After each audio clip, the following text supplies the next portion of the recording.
এই পর্যায়ে খুবই সংক্ষিপ্ত মূল্যায়ন নিয়ে কিছু কথা বলবেন রাজবাড়ী সরকারি কলেজের প্রভাষক জনাব মোহাম্মদ শাহরিয়ার রহমান। মাননীয় মডারেটর মহোদয়কে অসংখ্য ধন্যবাদ জানাচ্ছি। অত্যন্ত প্রাণবন্ত একটি বিতর্ক প্রতিযোগিতা আমার মনে হয় আমরা উপভোগ করলাম। বাংলা উৎসব বাংলা একাডেমি রাজবাড়ী কর্তৃক আয়োজিত আজকে উদ্বোধনী পর্বের প্রাককালেই সেই বিতর্কটি অনুষ্ঠিত হলো এবং আমার মনে হয় পক্ষ এবং বিপক্ষ দলের সকল সদস্যরাই তাদের প্রাণান্তকর প্রচেষ্টা অব্যাহত রেখেছিল এই বিতর্ককে খুব উপভোগ্য করে তোলবার জন্য।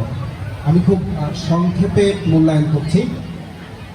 দুই পক্ষের জন্য আমার যেটি মূল্যায়ন সেটি হচ্ছে যে সংজ্ঞায়নের ক্ষেত্রে আরেকটু সচেতনতা অবলম্বন করতে হবে। আমার মনে হয় সংজ্ঞায়নটি পরিপূর্ণ ছিল না, বিশেষ করে তথ্য প্রযুক্তি এবং কৃষিভিত্তিক শিক্ষা ব্যবস্থা উন্নয়ন এবং প্রয়োজন, সেখানে আরও একটু পাকাপোক্ত সংজ্ঞায়ন হলে বেশি ভালো হতো।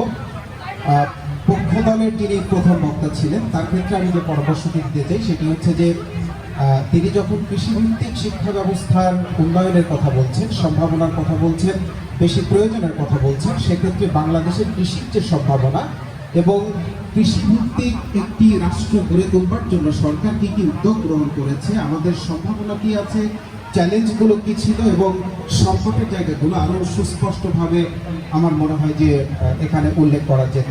আর বিপক্ষ দলের ক্ষেত্রে যেটি হয়েছে যে তথ্য প্রযুক্তির ক্ষেত্রে তারা বলবার চেষ্টা করেছে, কিন্তু তারা যদি আন্তর্জাতিক বিশ্বের সাথে আমাদের বাংলাদেশের একটি কোরিলেশন তারা নির্ধারণ করতে পারত যে তথ্য প্রযুক্তির ক্ষেত্রে আমরা বর্তমানে কী অবস্থাতে আছি। আমাদের যেখানে মিলেনিয়াম ডেভেলপমেন্টের গোলের কথা বলা হয়েছে, এমডিজি থেকে আমরা এসডিজিতে চলে এসেছি, সেই এসডিজি অর্জনের ক্ষেত্রে বাংলাদেশের তথ্য প্রযুক্তির কী কী অবদান রয়েছে সেই জায়গাগুলোতে আমার মনে হয় যে আরেকটু বেশি কথা বলা যেত।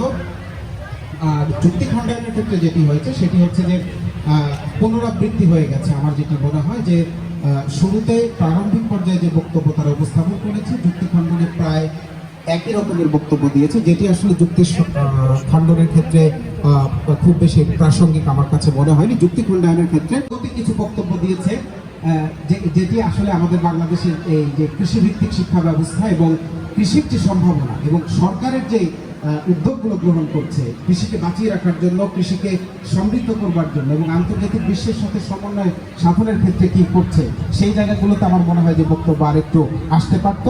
এবং আমি যেহেতু সময় সংক্ষিপ্ত, আমি আমার মূল্যায়নও সংক্ষিপ্ত করছি। জাজেস প্যানেলে যারা ছিলেন সবাইকে ধন্যবাদ জানাচ্ছি এবং আমাকে আমন্ত্রণ জানানোর জন্য আয়োজক কমিটির সদস্য বিশেষ করে যারা ফারুকুদ্দিনকে বিশেষভাবে ধন্যবাদ জানাচ্ছি। সবার সুস্বাস্থ্য এবং শুভকামনা রেখে আজকে এখানে শেষ করছি। মাননীয় মডারেটর আপনাকে কিছু বলবার জন্য সবাই অনুরোধ করছি। ধন্যবাদ সবাইকে।